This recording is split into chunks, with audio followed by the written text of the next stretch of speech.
Magandang araw uli sa inyo. Ako po uli si Kuya Louie at ngayon, ituloy natin ang discussion sa ating computer network. Let's go! And all I feel is blue. Black. Yung pag-aaralan natin ngayon ay different types of computer network. Ang didiscuss ko po sa inyo ay basic lang po. Unawain muna natin yung salitang network. Ang network po, according sa isang diksyonaryo, is a group or system of interconnected people or thing. Sa Tagalog, ito ay grupo or isang sistematikong pagkakakonekta ng mga tao at mga bagay. Tinagalog ko lang. Para maintindihan natin yan, kuha tayo ng isang example. Halimbawa, yung road network. Mapapansin nyo po dito sa picture na merong road pero konektado po sila. So, isang example po yan ng road network. Another example po ay yung, alam natin, yung broadcasting network. Maraming broadcasting network pero tatlo lang yung discuss ko sa inyo. Meron tayong ABS-CBN, GMA, tsaka TV5. Halimbawa po, nanonood tayo sa GMA7 ng 24 oras. Kapag yung mga television po natin ay nasa channel 7 at 6:30 na, yun, makikita natin or masasagap natin yung broadcast ng GMA7 na 24 oras. So, nakakonekta po yung mga TV niyan kapag nakalagay sa channel 7, especially kung kayo nasa Metro Manila at nasa Laguna, katulad ko, at makukonekta or makukuha natin yung binobroadcast na 24 oras news. Okay? So, isang example din po yan ng network. Marami pa pong network na o ibang uri ng network, pero ito yung dalawang example. No? Punta tayo sa pinaka-topic natin, yung computer network. So, pwede natin sabihin na ang computer network is a group or system of interconnected computer. Ang original na layunin talaga ng network or computer network, halimbawa may isa kayong computer, tapos i-connecta nyo sa another computer, halimbawa yung cable nyo ay crossover cable, ang layunin po niyan ay yung isang folder ninyo dito sa isang computer ay matransfer nyo po siya ng mabilis nang hindi nyo kailangan gumamit ng flash drive, tapos ilipat po sa, halimbawa ito yung PC2. So yun yung isa sa mga reason bakit meron tayong network. So, ang network po, or networking of computer, help the user to share data files.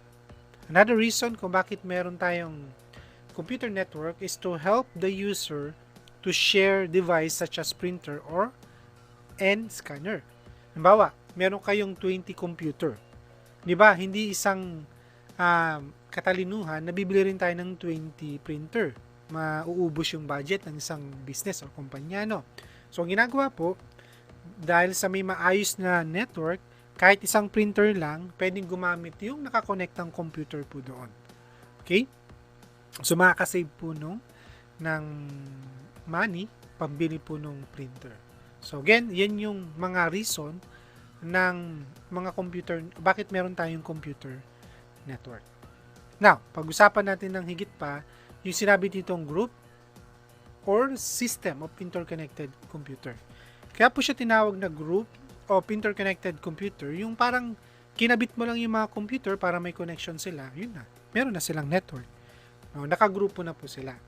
Pero kapag sinabi nating system of interconnected computer, meron yung sistema, meron yung ginagamit ng mga hardware para yung traffic ng data, bawa from internet papunta sa mga computer na to, mga device na to, ay maayos yung flow. Okay? So, yun yung dalawang uri ng network natin.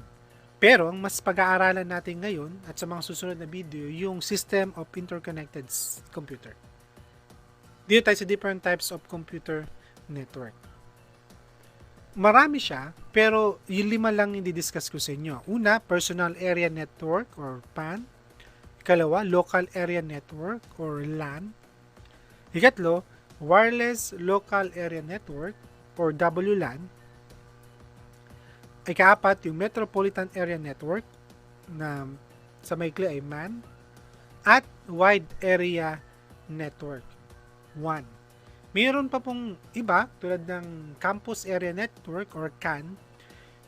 Pero mamaya explain ko po sa inyo bakit hindi na natin kailangan pang pag-aralan po yun. Actually, itong Metropolitan Area Network ay hindi na ginagamit. Mamaya explain ko po sa inyo.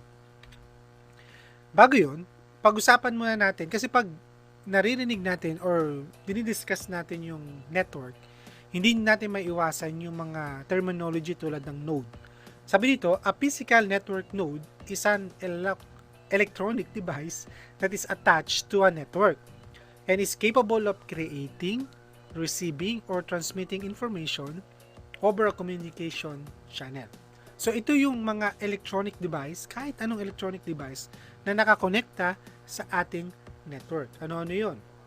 Pwede yung computer or system natin, system unit. Pwede po yung laptop. Pwede cellphone.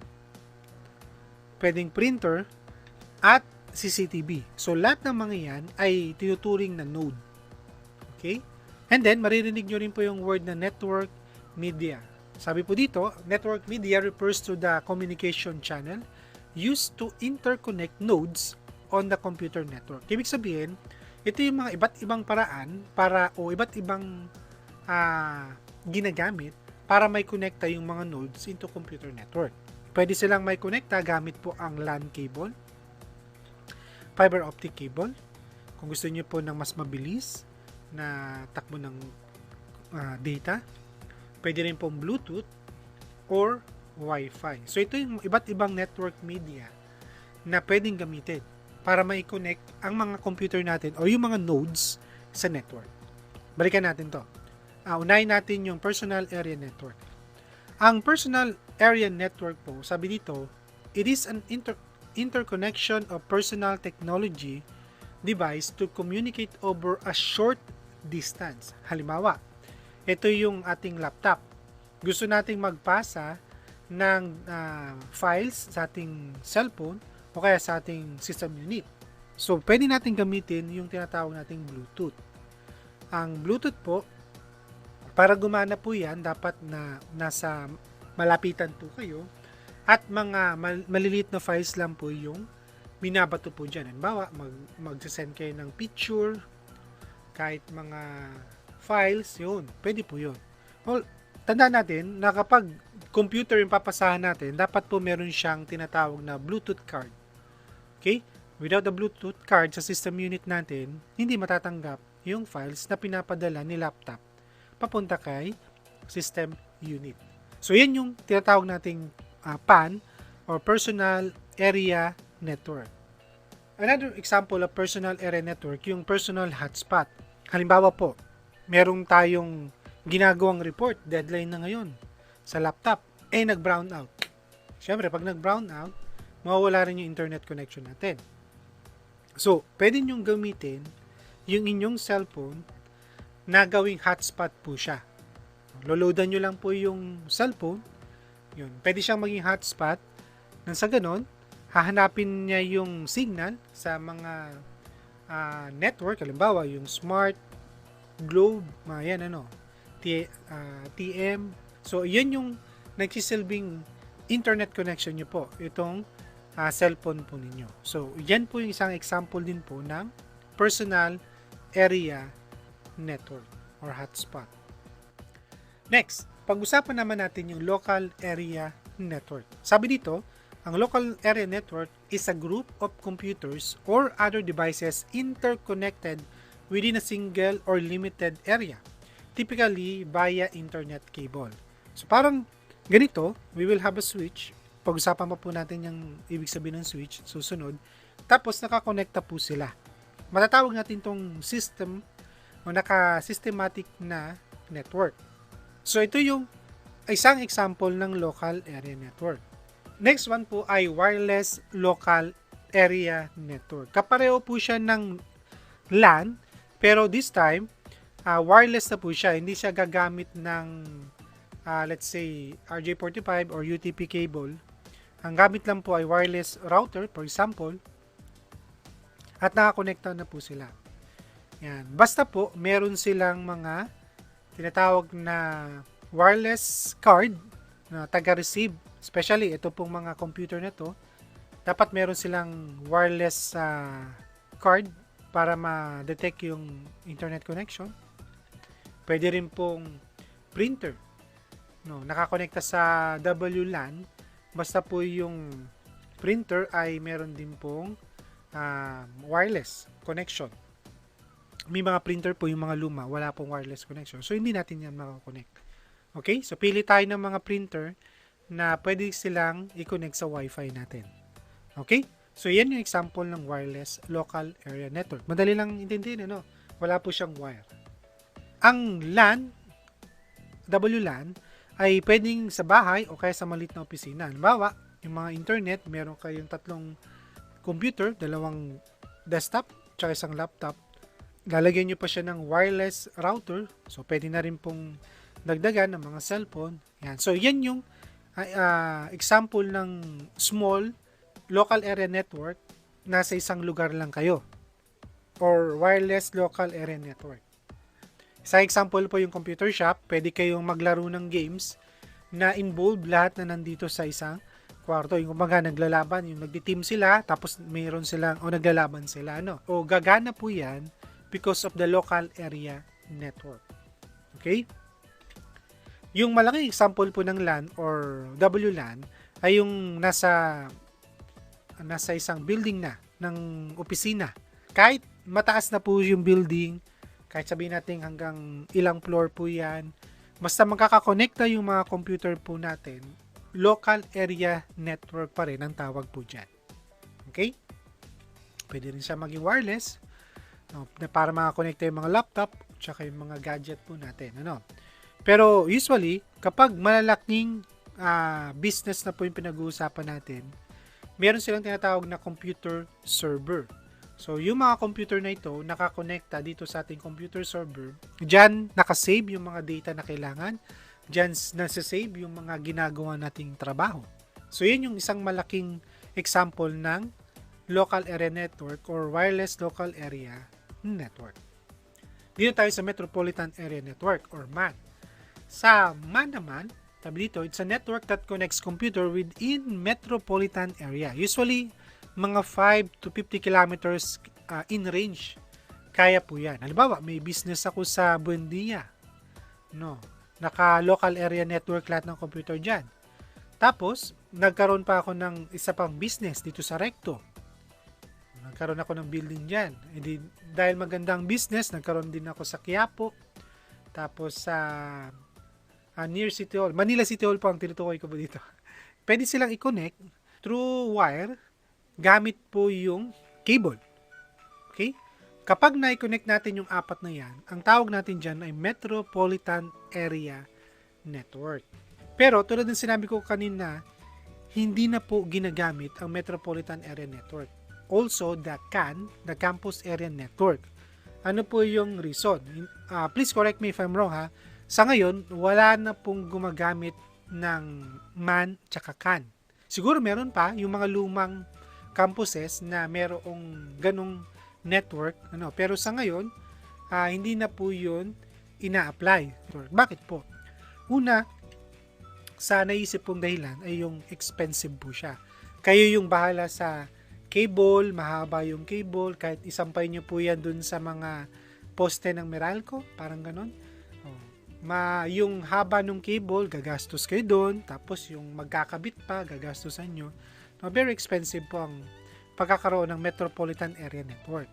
Another reason, kasi meron na tayong mga internet service provider ngayon, tulad ng PLDT at Converge. Kapag meron tayong ISP or internet service provider na, pwede na tayong mag-avail nung tinatawag nating cloud storage.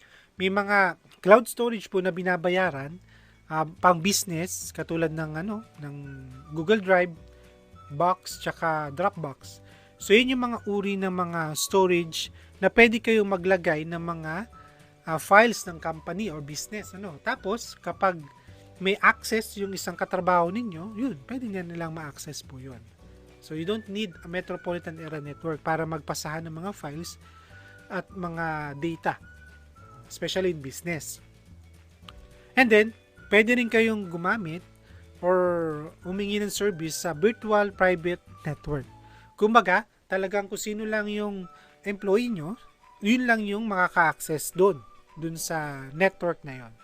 So, ito yung mga reason bakit wala na yung MAN tsaka wala na yung CAN. Next, yung wide area network. Ang wide area network po is a large computer network that connects group of computer over large distance. Halimbawa, yung isang business nasa Manila, yung isa nasa Bulacan, yung isa Laguna, di po ba? Isa sa Rizal, isa sa Tarlac, Pangasinan, Cebu, Mindanao, mga ganun, Davao. So, yun yung pagka nagko-connecta po sila in a network, ang tawag na po dun ay wide area network. Okay? At ang isa sa pinaka example po ng wide area network po ang tinatawag nating internet. Okay? So, na-connect niya po halos buong mundo gamit po yung internet o wide area network po natin. So, yan yung example. At dahil din po sa internet, kaya natutuloy po yung ibang pag-aaral. Halimbawa kami, kahit po may pandemic, nakakapagturo pa rin kami sa aming mga estudyante using internet or wide area network. Ito, Google Meet po ito, Okay? Yan. So, review tayo. Ito yung example ng personal area network. It's either Bluetooth or gumamit kayo ng cable. Pwede rin po yun. Halimbawa, gagamit kayo ng crossover, dalawang computer lang, personal area network po yun. We have the local area network. Diba, dumadami na yung computer. Tumataas din yung nasa isang building kayo, pero nakakonekta yung mga computer. So, local area network po yun. Tapos, kung gagamit kayo ng wireless router, so ito yung example. Basta meron pong wireless card or Wi-Fi card, yung mga system unit o yung laptop, meron na po yan eh. Meron na pong mga software po yan eh. Tsaka hardware sa loob. Pwede nang tawagin yan wireless local area network. Kapag metropolitan naman, ito ang itsura, from mga city, hindi po ba? Or inside the metropolitan, and the wide area network. Okay? So, yung mga malalayo, kahit malalayo po sila, nagkakakonekta po sila. Okay? Next na lesson natin ay yung mga hardware. Ano po ba yung hub, bridge, switch, router, tsaka repeater? Siguro may nakalimutan pa ako dito. So, dudugtong ko na lang dun sa next video ko po. Yung mga hardware na ginagamit para maging possible po yung isang maayos o systematic na computer network. So, I hope may natutunan kayo sa aking short video. Please, pwede kayo mag-thumbs up. Pwede nyo pong dislike kung may mali po ako. Kung may mali po ako sa sinabi rin, pwede nyo po akong i-correct dun sa comment section. Wala pong problema sa akin. Kasi nagkakamali rin naman po talaga. Okay, kung hindi pa po kayo nakasubscribe, please subscribe to my channel. Maraming salamat at ingat po tayong lahat.